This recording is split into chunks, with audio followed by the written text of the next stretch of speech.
All right, let's take a look at practice problem number 2 associated with a sample problem D. Again, we're still working with some coefficients here, coefficients of friction. We're going to do static and kinetic. So we're going to be using this kind of basic idea when you have, you know, something that's stationary, static. We can represent it this way, okay? Taking into consideration the coefficient of static friction, multiply that by the normal force, and we can do some calculations. Now, with the exact same setup, but just using kinetic instead of static, right? We can calculate some stuff. So those are the mathematical equations that we're going to be using. Okay. Number 2, a 25 kilogram chair. Okay, so there's the mass for us. Initially at rest on a horizontal floor, requires 165 newtons of horizontal force to set it in motion. Once the chair is in motion, 127 newtons, 127 newton horizontal force keeps it moving at constant velocity.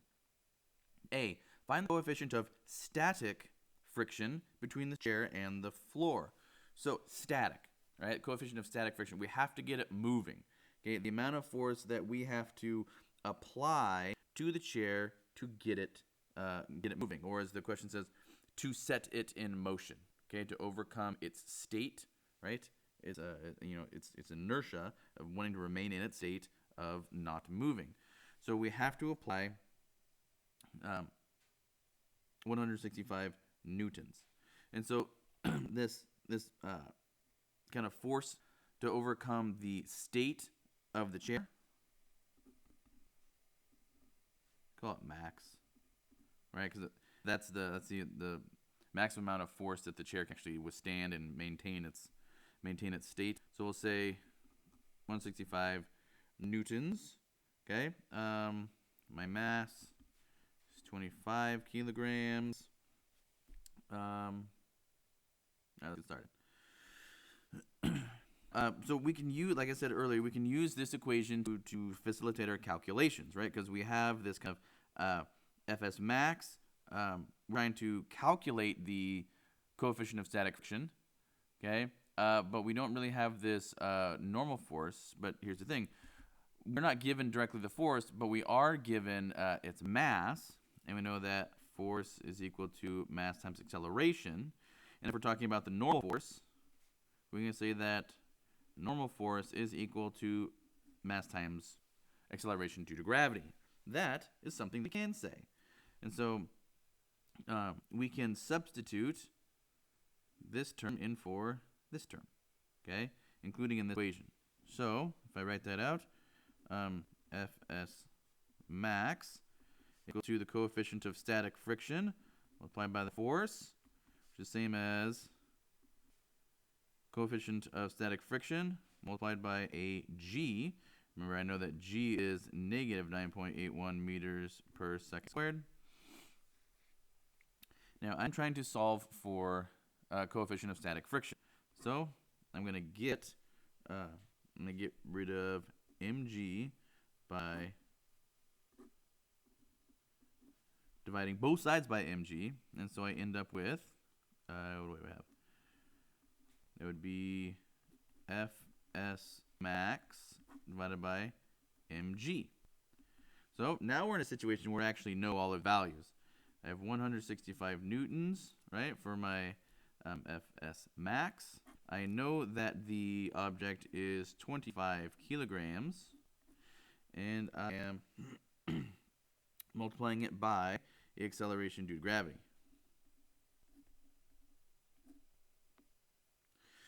Yeah, here we go. And calculator, oh gosh darn, I forgot to set it up. 165 divided by 25 times minus 9.81. And let's see. Looks like I should be using two significant figures. And so my coefficient of static friction is, looks like 6.7. And if you're worried about putting that negative sign in there for acceleration due to gravity, I mean, you should be paying attention to that. Don't get me wrong. You absolutely should. It's the normal force, however. It's normal force. It's going up. Okay, going up. So it's in the opposite direction as gravity. Same value, same value. Another way to think about it is that these coefficients of frictions that we're going to be using are going to be positive, kind of as a rule. So, next one. Clear that. Find the coefficient of kinetic friction between the chair and the floor. And so what I'm going to do is I'm actually going to use the exact same setup that I did up here once I got everything solved for my coefficient. I'm just going to be talking about coefficient of kinetic friction and the friction of the force of the actual moving object. So that'll actually be F sub k, right? The kinetic force. Okay, I'm not going to go through and figure this out again like I showed you. I'm going to use the exact same process, and so I'll end up with coefficient of kinetic friction is equal to F sub k, right, kinetic force, divided by mg, right, because the normal force can be expressed using those terms. And so when I go to substitute in these values, remember, once the chair is in motion, a 127 Newton horizontal force keeps it moving, right? So it's the minimum amount of force to keep it moving. If you apply any less force than that, the chair is going to stop moving. It's actually going to come to a stop. So I'm going to use the 127 Newton this time. And then pretty much exactly what I used last time. 25 kilograms, two significant figures there. 9.81 meters per second squared. It is acceleration due to gravity, but in this particular case, we're talking about normal force, and so it's actually in the opposite direction. That's why we're not using the negative sign. So let's do some calculating. 127 divided by 25 times 9.81.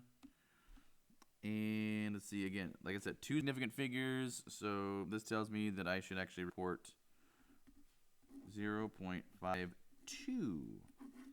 Again, these coefficients of friction don't have a unit. They're a coefficient.